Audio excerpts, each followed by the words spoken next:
Bismillahirrahmanirrahim. Assalamualaikum warahmatullahi wabarakatuh. Waalaikumsalam.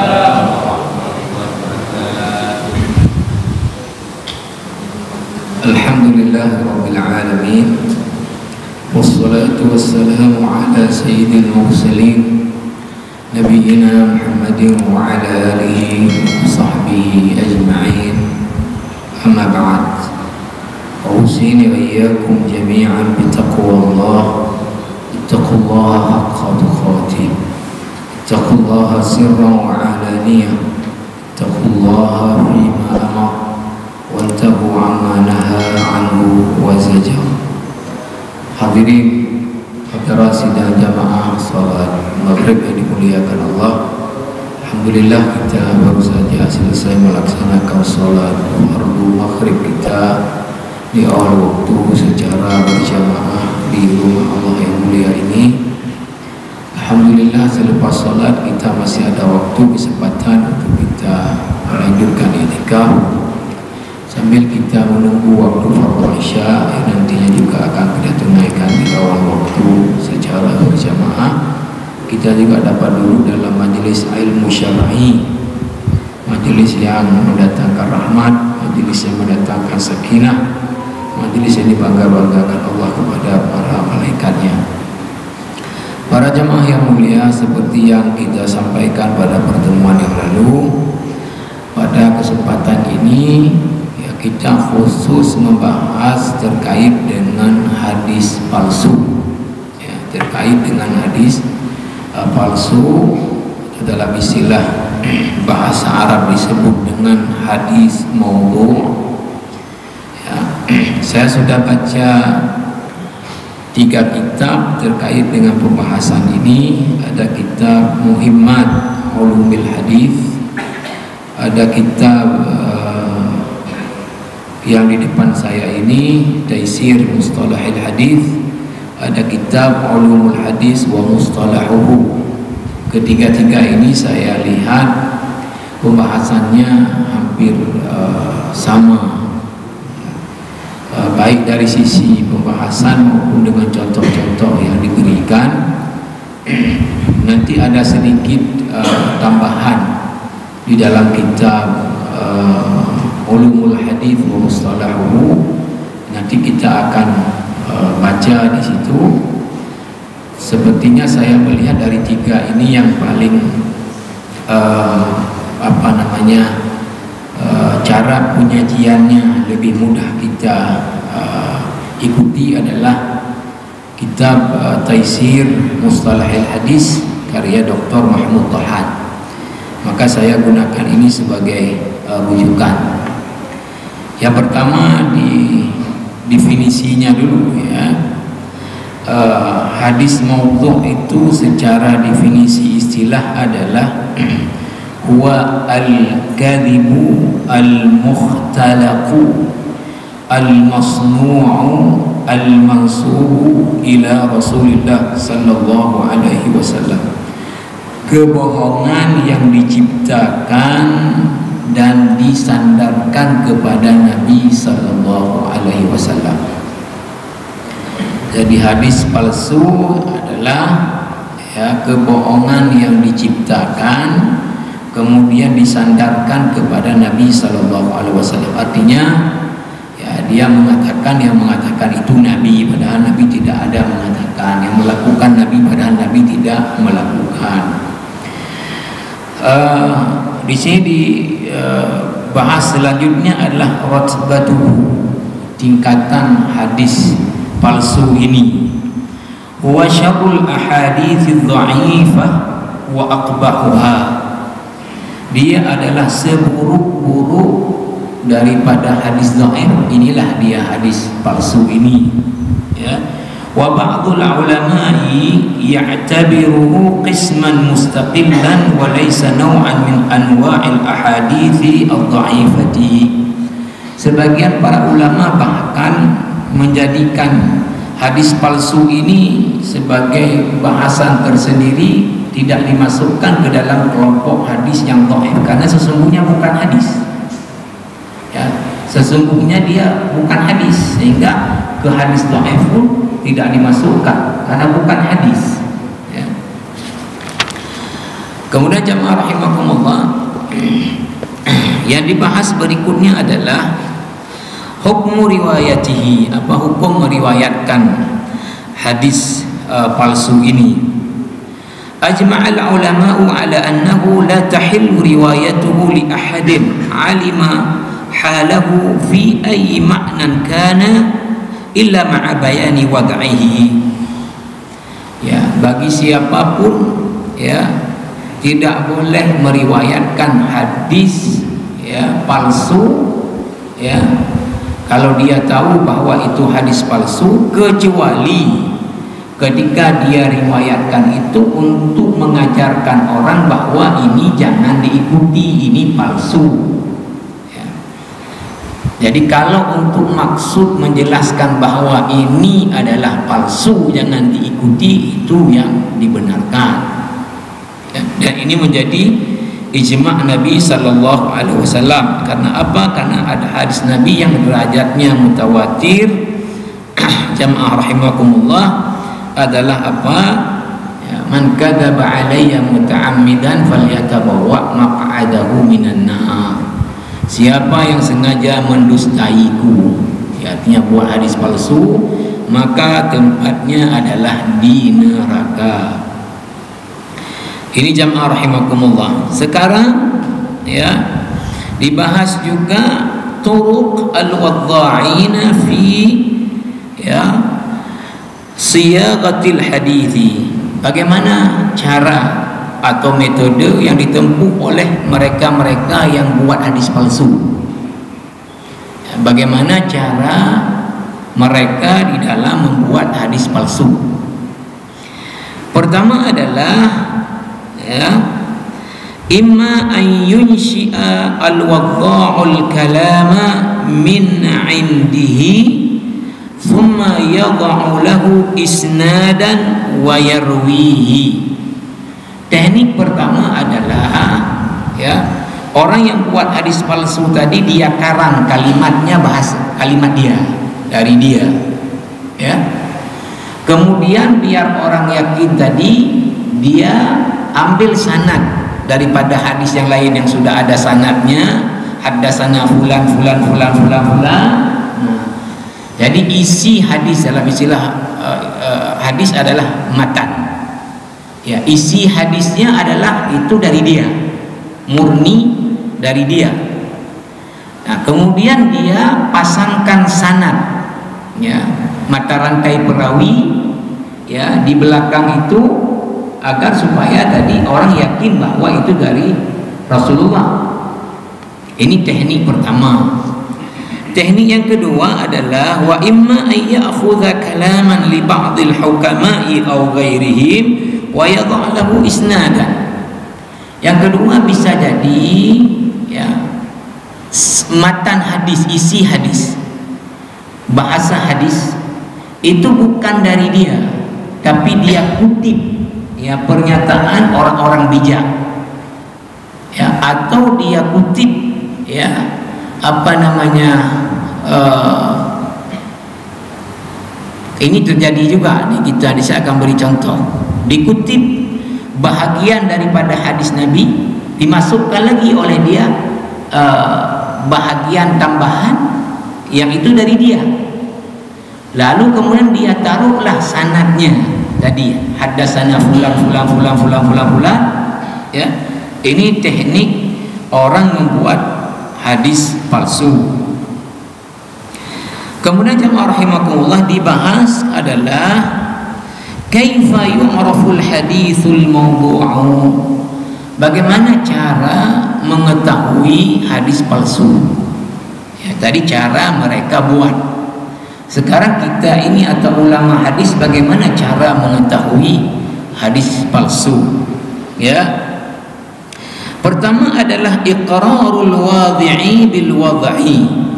Pertama, memang ada pengakuan dari orang yang buat hadis palsu itu sendiri. Dia katakan, saya, ya, yang buat hadis palsu itu, ya, adalah pengakuan, ya, adalah pengakuan. Seperti apa diberi contohnya di berbagai kitab, sama saya lihat diberi contohnya, ka iqrari Abi Ismata Nuh ibni Abi Maryam bi annahu wada'a haditha fadaili suwaril Qur'ani suratan an Ibni Abbas. Salah seorang pembuat hadis palsu mengakui, namanya Abi Ismata Nuh ibni Abi Maryam, membuat hadis-hadis palsu tentang keutamaan surat-surat dalam Al-Quran. Surat Al-Fatihah apa utamanya, surat Al-Baqarah apa utamaannya, surat Al-Imran apa keutamaannya. Dan itu dia akui bahwa dia yang karang tentang keutamaan itu, bukan dari Rasulullah. Yang kedua adalah au ma yatanazzalu manzilata iqrarihi. Yang kedua adalah hampir seperti pengakuan orang yang membuat hadis palsu tadi. Seperti apa itu yang mirip dengan pengakuan adalah ka ayyuhadditha an syaikhin fayus'al an maulidihi fayadhkuru tarikhan takunu wafatu dhalika syekh qabla maulidihi huwa. Nah, contohnya dia menyampaikan satu hadis, lalu ditanya, dari siapa kamu terima hadis? Oh, dari Syekh Fulan. Lalu ditanya ke dia, kapan Syekh itu kapan Syekh itu meninggal? Maka ketika dia disebutlah oleh dia Syekh itu meninggal sebelum Syekh itu lahir. Ditanya tentang kapan Syekh yang dia katakan, kamu dari mana terima hadis ini? Dari Syekh Fulan. Lalu ditanya, Syekh itu kapan meninggal? Dijelaskanlah dia kapan. Maka yang dia jelaskan itu sebelum Syekh itu lahir, sudah duluan meninggal. Syekh itu lahir sudah duluan meninggal. Ini kan ketahuan. Wala yu'rafu dzalikal haditsu illa 'indahu. Dan hadis itu tidak ditemukan pada perawi yang lain kecuali di dia. Yang ketiga adalah au qarinah firawi, atau ada petunjuk pada diri perawi itu yang menunjukkan kepada bahwa ini palsu hadis ini. Bagaimana itu? Masal ayyakuna rawi rafidhiyan wal hadisu fi fadaili ahlil baiti.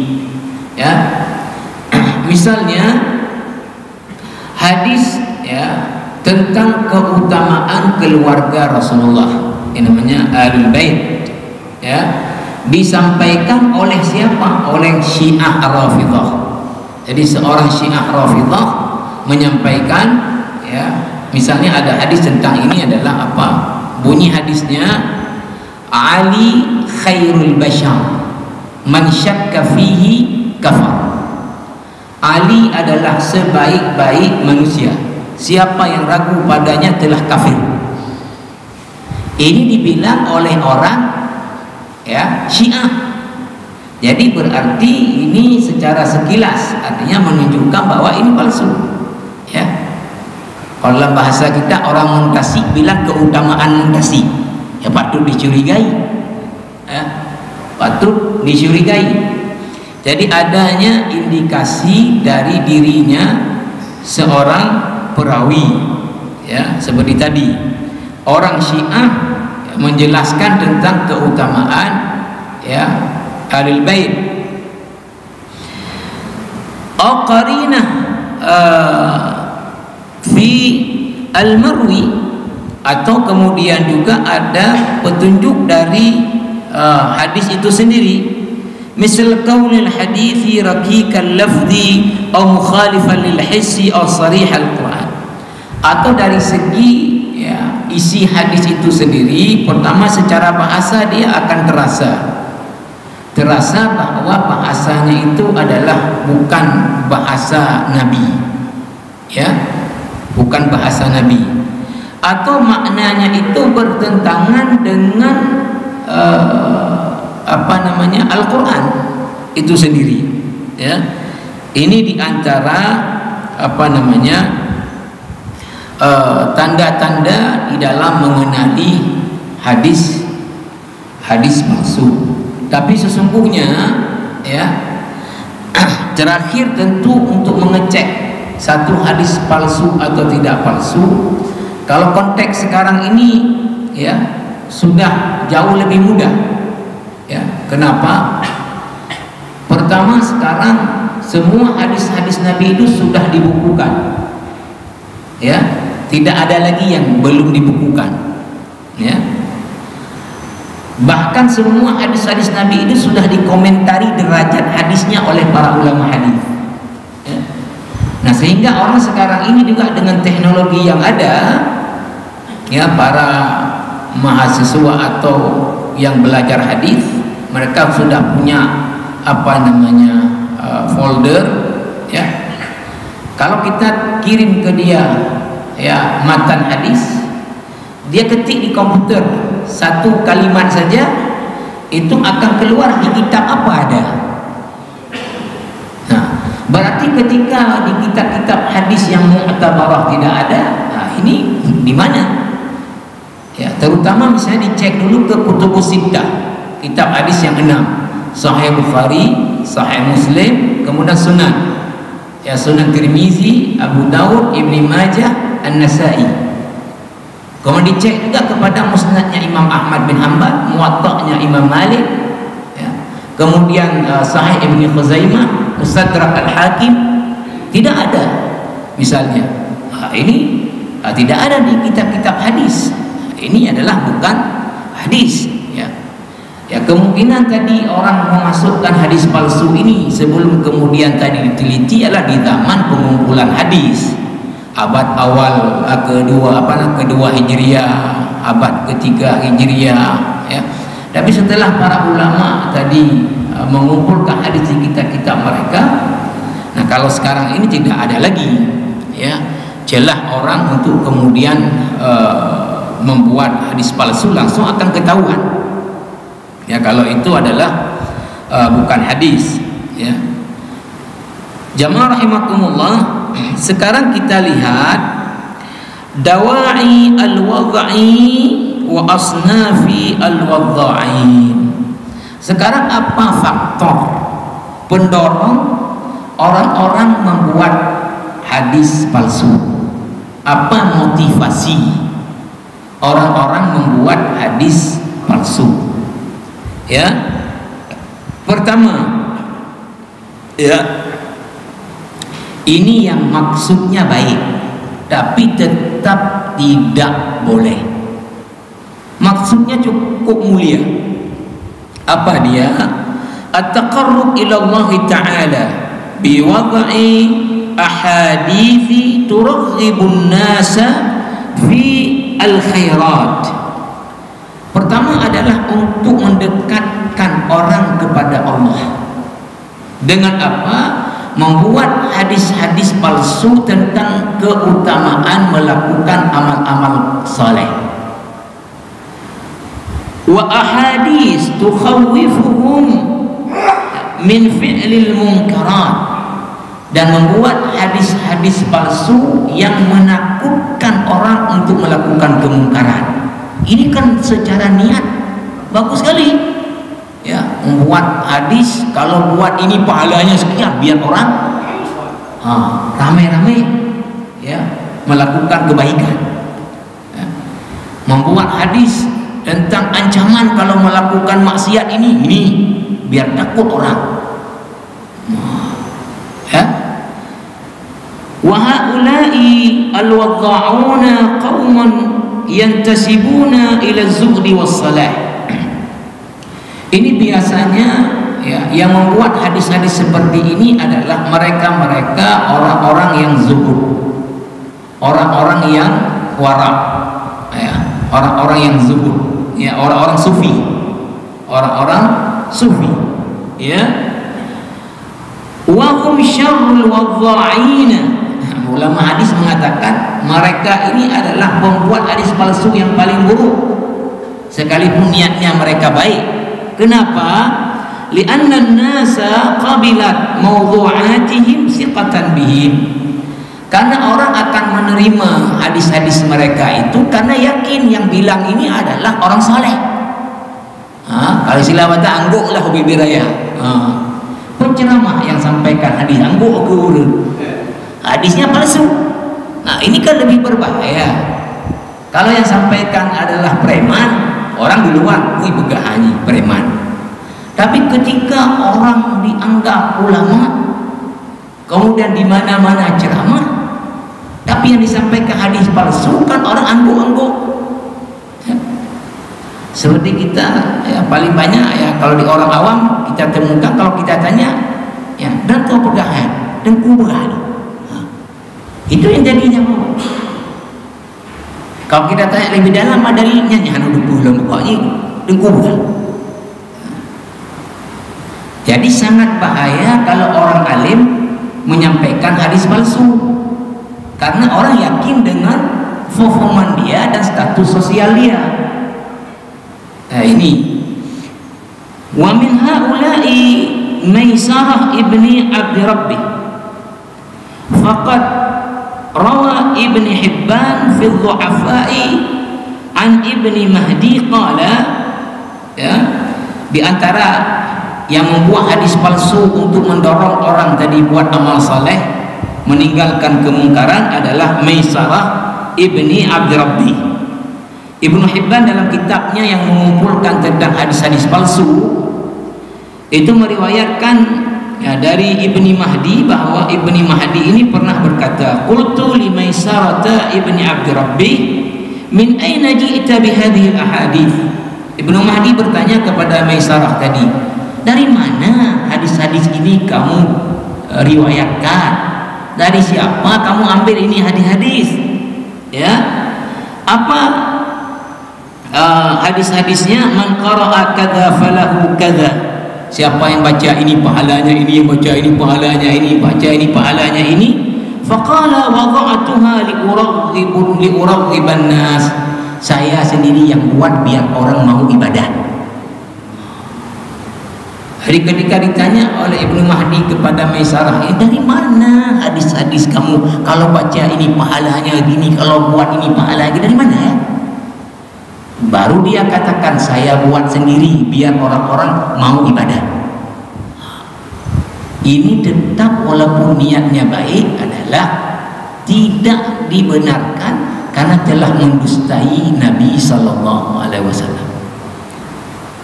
Ini motivasi pertama, motivasi baik, ya. Yang kedua adalah al-intisaru lil madhhabi. Al-intisaru lil madhhabi ini untuk mendukung madhabnya, untuk memperkuat posisi kelompoknya. La siyama madahib al-firaq as-siyasiyah ba'da zuhur al-fitnati wa zuhur al-firaq as-siyasiyah kal khawarij wa syiah. Ya, terutama sekali dari kelompok-kelompok politik setelah munculnya perpecahan di dalam kalangan umat Islam, seperti muncul khawarij, muncul syiah. Faqad wada'at kullu firqatin min al-ahadits ma yu'ayyidu madhhabaha. Maka tiap kelompok ini membuat hadis-hadis palsu untuk memperkuat posisi kelompoknya. Seperti hadis Ali khairul bashar man syakka fihi kafar. Ya, Ali sebaik-baik manusia, yang ragu-ragu kepada Ali adalah kafir. Ini dibuat oleh orang Syiah untuk memperkuat posisi Syiah. Ya. Ini jamaah rahimakumullah. Nah, kemudian motivasi yang berikutnya adalah at-ta'nu fil Islam. Wa haula'i qaumun minaz zanadiqati lam yastati'u an yuqidu lil islami jihara. Ini yang ketiga adalah untuk merusak Islam itu sendiri. Ya, ini siapa? Mereka-mereka yang pura-pura menjadi muslim. Orang-orang kafir yang pura-pura masuk Islam untuk tujuannya menghancurkan Islam, seperti Senohogoronya. Ya. Jadi Belanda melihat orang Aceh ini dengan patriotik keagamaannya, ini kalau diperang terus sulit dikalahkan. Ya. Maka perlu ditempuh strategi apa? Kirim orang Belanda satu ke Mekah belajar Islam. Nah, pulang ke sini dia bawalah tadi ajaran-ajaran mengadu domba si ini, mengadu domba si itu. Nah, sehingga nggak perlu mereka perangi lagi, kita perang sendiri-sendiri. Nah, ini namanya adalah az-zanadiqah, orang-orang yang non-muslim kemudian pura-pura masuk Islam, kemudian belajar Islam untuk tujuan menghancurkan Islam. Fa'amidu ila hadha at-tariqil khabithi فوضعوا جملة من الأحاديث بقصد تشويه الإسلام والطعن فيه. Lalu mereka tempuhlah jalan yang sangat buruk, yaitu membuat hadis palsu dengan membuat sejumlah hadis untuk membuat apa? Ya, tadi merusak Islam itu sendiri, membuat keraguan-raguan ya umat Islam terhadap Islam sendiri. Wa min haula'i Muhammad ibn Sa'id Asy-Syami al-Maslub fi Az-Zindiqah. Di antaranya adalah namanya Muhammad ibn Sa'id Asy-Syami yang kemudian dia dihukum pancung karena dianggap ya tadi pura-pura menjadi muslim dan untuk menghancurkan Islam. Faqad rawa an Humaid an Anas marfu'an, dia riwayatkan hadis dari Humaid dari Anas bin Malik. Ya, apa hadisnya? Ana khatamun nabiyyin la nabiyyun ba'di illa an yasha Allah. Nabi mengatakan saya adalah penutup ya para nabi, tidak ada nabi setelah saya kecuali bila Allah menghendaki. Artinya kemudian dia mengatakan dialah yang dikehendaki oleh Allah untuk menjadi nabi setelah Muhammad. Kepentingan dia, maka dia buat hadis bahwa nabilah yang mengatakan saya penutup para nabi, tidak ada nabi setelah saya kecuali bila Allah berkehendak. Maka Allah telah berkehendak saya jadi nabi setelah Muhammad. Nah, padahal tidak ada lafaz tadi, tidak apabila Allah berkehendak, sudah final, tidak ada nabi lagi setelah Nabi Muhammad, ditambah sama dia ya untuk kepentingan dia. Ini jamaah rahimakumullah. Jadi kalau kita lihat motivasi yang kedua tadi mendukung madhab ya, itu kepentingan duniawi. Yang ketiga tadi merusak Islam. Yang keempat adalah at-tazalluf ila al-hukam, ay taqarrub ba'dhi du'afa'il iman ila ba'dil hukam biwad'i ahadith tunasibu ma 'alaihi al-hukam min al-inhiraf. Nah, yang berikutnya ini adalah motivasi untuk mendekati para pemimpin, untuk mendekati para penguasa. Ini siapa yang lakukan ini? Adalah ulama-ulama dunia, ulama dunia, ya, ulamaul ahwa, ulama-ulama hawa nafsu, yang menjadikan agama untuk kepentingan duniawinya, ya. Dengan apa? Membuat hadis-hadis yang menyenangkan para penguasa. Ya. Kalau penguasa sudah senang apa? Ya hadiahlah. Hadiahlah. Ya. Kalau orang di birokrasi mungkin paham. Keadilannya dikodir amplop udah baik. Ya, amplop. Ya. Besok panggil lagi. Ya, amplop yang tebal. Mendukung kita. Seperti apa ini pernah terjadi? Misal qissati Ghayyas ibn Ibrahim An-Nakhai Al-Kufi. Ya, kisah seorang ya tadi ulama dunia namanya Ghayyas ibn Ibrahim An-Nakhai Al-Kufi. Apa yang dia buat? Ma'a Amiril Mukminin Al-Mahdi, bersama ya Amirul Mukminin, pemimpin ya Al-Mahdi, ya, hina dakhala alaihi wa huwa yal'abu bil hamami, ya, ketika dia datang kepada Khalifah Al-Mahdi, Khalifah Al-Mahdi ini dia gemarnya bermain dengan burung merpati. Suka dia bermain dengan burung merpati. Nah, ketika dia lihat Amirul Mukminin sedang bermain dengan burung merpati, apa yang dia buat? Fasaqa bisanadihi ala tawali an-nabi sallallahu alaihi wasallam annahu qala, dikaranglah sama hadis oleh si Ghaiyas ini untuk menyenangkan Al-Mahdi dengan dia buat sanad tadi, dia kemudian katakan apa? Nabi bersabda, la sabaqa illa fi naslin aw khuffin aw hafirin aw janahin, fazada kalimah janah li ajlil mahdi. Jadi Nabi bersabda tidak ada perlombaan, artinya yang baik, melainkan perlombaan pedang, perlombaan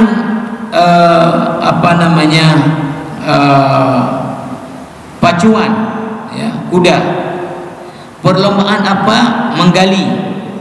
Lalu kemudian ditambahkan oleh Ghaiyas tadi adalah perlombaan terbang burung. Terbang burung ini nggak ada dalam hadis Nabi, dia tambahkan biar Mahdi suka bahwa Nabi perlombaan paling disenangi adalah bermain dengan burung.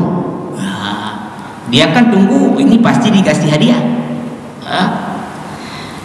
Jamaah rahimakumullah, fa'arafa al-Mahdi dzalika fa'amara bi dhabhil hamami, wa qala ana hamaltu ala dzalika. Kemudian Al-Mahdi ini karena pemimpin-pemimpin masih periode awal paham, tahu bahwa si Ghaiyas ini telah memalsukan hadis, maka dia perintahkan bawahannya sembelih merpati itu. Gara-gara itu saya telah artinya mendorong dia membuat hadis palsu.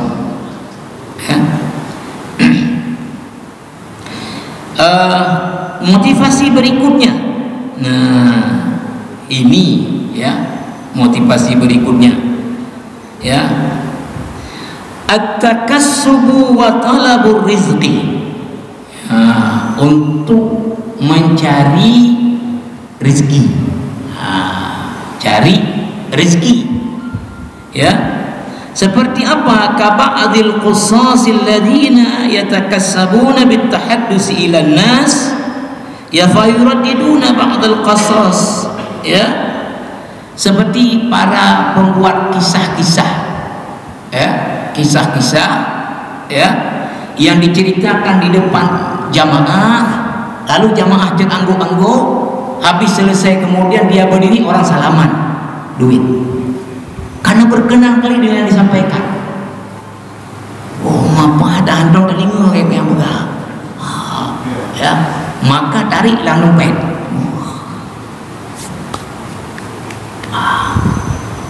Hari ini masjid ini, besok masjid sana, besok masjid sana lagi. Akhirnya dari naik motor dan naik mobil. Dan mana penghasilannya? Dari hadis-hadis palsu tadi. Ini ada contohnya nanti dulu Nanti ada contoh di kitab, ini tidak disebut tapi saya akan baca di kitab, dan cukup menarik. Menariknya dia sampaikan itu bahwa dia terima dari hadis dari Yahya ibni Ma'in, Ahmad bin Hanbal. Di situ ada Yahya ibni Ma'in dan Ahmad bin Hanbal yang dia nggak kenal.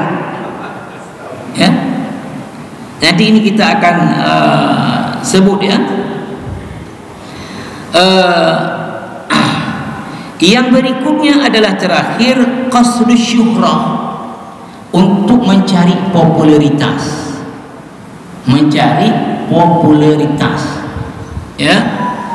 وذلك بإيراد الأحاديث الغريبة التي لا توجد عند أحد من شيوخ الحديث, dengan memunculkan hadis-hadis yang tidak ada di ulama-ulama hadis, sehingga orang mengatakan dia yang paling tahu, dia orang lain nggak pernah bilang hadis itu. Berarti paling alim buatnya menghadis hantar paling nggak bawa yang Akhirnya jadilah dia masyhur dengan pandai kali dia. Padahal itu ya dia karang. Ya. Ini jamaah rahimakumullah, ya. Kalau kita lihat dari tujuan orang-orang membuat hadis palsu, yang baik hanya satu, untuk mendekatkan orang kepada Allah dan menjauhkan orang dari maksiat. Tetap ini adalah perkara yang tidak dibenarkan karena telah mendustai Nabi SAW. Yang kedua adalah tadi untuk menghancurkan Islam oleh orang-orang munafik yang pura-pura masuk Islam. Yang lainnya adalah semuanya adalah motivasi duniawi. Ya, semuanya motivasi duniawi, memperkuat mazhab golongannya, kemudian mendekat kepada penguasa biar diberi hadiah, kemudian tujuannya apa, memang cari rezeki melalui itu, kemudian cari popularitas. Ya, di kitab ini ada satu kisah yang saya sebut tadi, ya, orang yang cari duit melalui hadis palsu tadi dengan menyampaikan kisah-kisah di ceramahnya di masjid. Ya, di sini disebutkan, ya, di kitab Ulumul Hadis wa Mustalahuhu, wa ahyanan yakunu at-ta'alumu bainal 'ammati sababan fi wad'il ahadits, wa dhalika hina yadhharu jahilun bi dhil 'ulama'i wa yahris 'ala yadhilla fi a'yunil 'ammati 'aliman yusharu ilaihi bil mana'. Nah, itu adalah ketika orang yang bodoh pakai baju ulama. Kalau istilah sekarang, ya, bajunya baju ulama.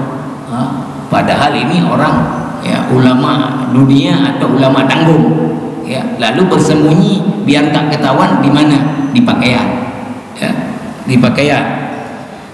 Nah, sehingga dia, ya, menyembunyikan tadi ketidakalimannya dengan apa? Ya, dengan pakaiannya, agar orang-orang kemudian menganggap dia adalah orang yang alim.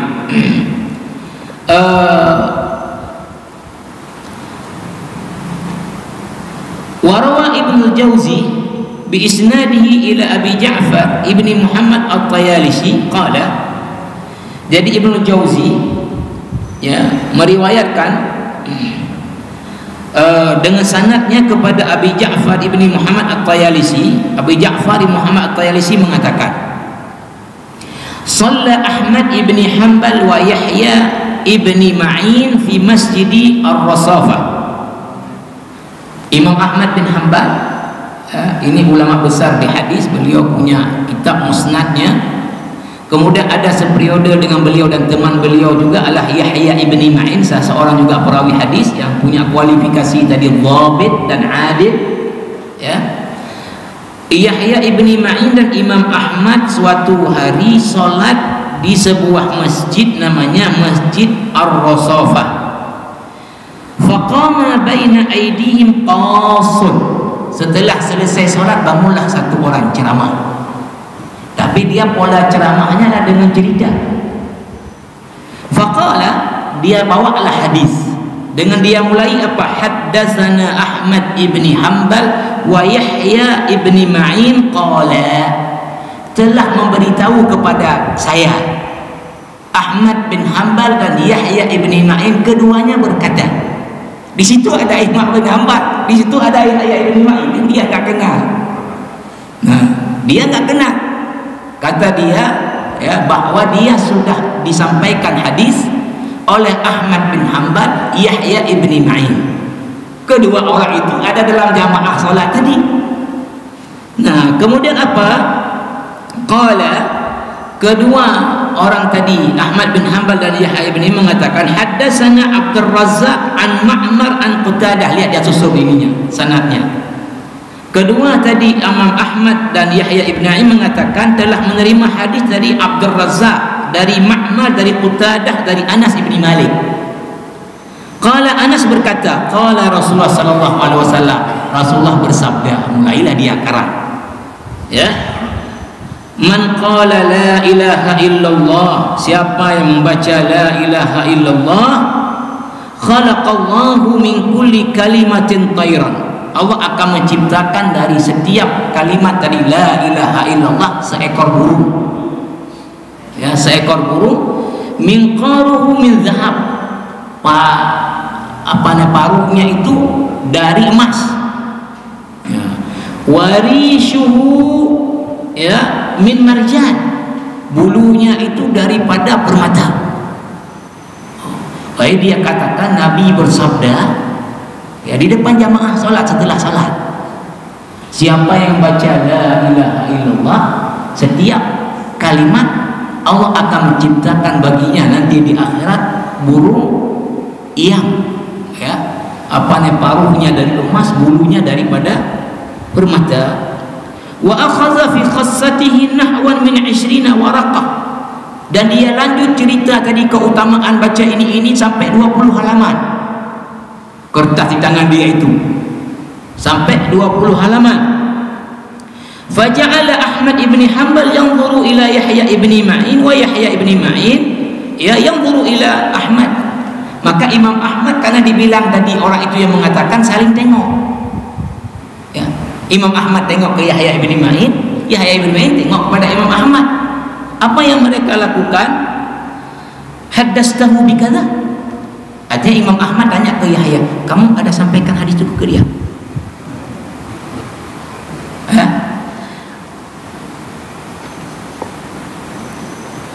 Fayaqul ya, lalu Imam mengatakan wallahi ma sami'tu hadza illa sa'ah, enggak pernah saya dengar hadis ini kecuali sekarang ya. Artinya Imam Ahmad tanya ke Yahya ibnu Ma'in, kamu ada sampaikan ke dia hadis itu? Wallahi enggak pernah saya dengar hadis itu kecuali sekarang. Baliknya Imam Ahmad tanya ke Yahya, kamu ada sampaikan? Wallahi baru sekarang saya dengar hadis ini ya.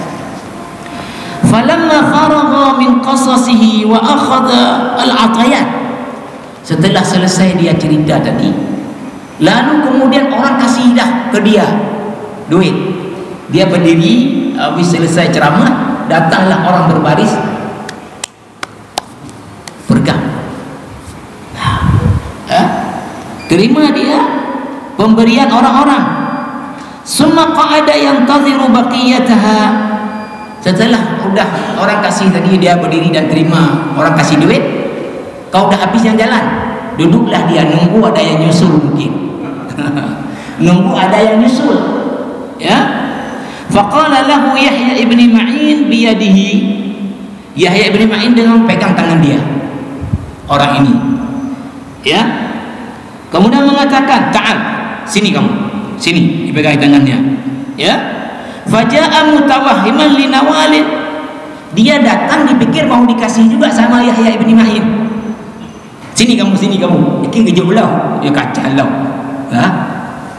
Kemudian apa yang terjadi?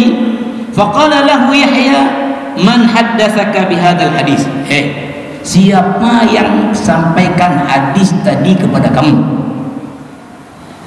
Apa dijawab?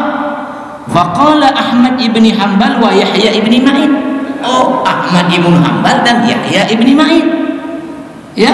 Faqala ana Yahya ibn Ma'in, saya ini Yahya ibn Ma'in ya. Wa hadza Ahmad ibn Hanbal, dan ini Ahmad ibn Hanbal ya. Ma sami'na bihadza qattun fi hadis Rasulullah sallallahu alaihi wasallam, kami berdua tidak pernah dengar hadis daripada Nabi. Maka kemudian dia malu, kemudian langsung berangkat. Nah, ini jamaah rahimakumullah ya. Nah, ini terakhir yang saya bilang sekarang ini ya, yang saya dengan kuping saya ini saya dengar, tapi tidak usah kita sebut tempatnya ya. Ya. Acara Maulid kabupaten.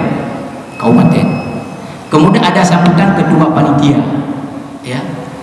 Kau disampaikanlah ya, dalam tulisan itu kan resmi sudah ditulis ya, hadis man azzama maulidi faqad ahabbani wa man ahabbani kana ma'i fil jannah, siapa yang mengagung-agungkan hari kelahiranku maka sungguh telah mencintaiku, yang mencintaiku bersamaku dalam surga. Itu dikatakan Nabi SAW bersabda.